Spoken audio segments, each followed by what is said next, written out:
সরকারি চাকরি আইন সংশোধন করে তদন্ত ছাড়াই ৮ দিনের নোটিশে চাকরি থেকে কর্মচারীকে অব্যাহতি দেওয়া যাবে এমন বিধান বাতিলের দাবিতে বিক্ষোভ করেছে সচিবালয় কর্মকর্তা কর্মচারীরা। সকালে সচিবালয়ে একাধিক কর্মচারী সংগঠন এই বিক্ষোভ মিছিল বের করেন। এ সময় সচিবালয় কর্মকর্তা কর্মচারী সংযুক্ত পরিষদের সভাপতি নুরুল ইসলাম অভিযোগ করে বলেন, নতুন এই আইনের কারণে কর্মচারীদের মধ্যে আতঙ্ক ও ভীতিকর পরিবেশ তৈরি হয়েছে। ছুটি নিয়ে অনুপস্থিত থাকলেও চাকরিচ্যুত হওয়ার সম্ভাবনা রয়েছে। তিনি বলেন, আইন সংশোধনে কর্মচারীদের মতামত নেওয়া হয়নি।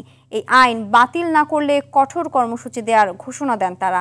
সাম্প্রতিক প্রশাসনে শৃঙ্খলা ফেরাতে সরকারি চাকরি আইন 2018 সংশোধন করে বিলুপ্ত 1979 সালের বিশেষ আইনের বিধান যুক্ত করার উদ্যোগ নিয়েছে সরকার। আমাদের অবস্থান সরকার এবং মিডিয়ার মাধ্যমে পরিষ্কার করেছি যে এই আইন দ্বারা মানুষ স্বাভাবিক ন্যায় বিচার পাবে না।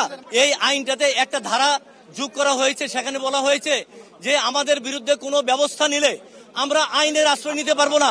এটা কি পৃথিবীর কোথাও কোনো দেশে আছে যে আমরা আইনের আশ্রয় নিতে পারবো না?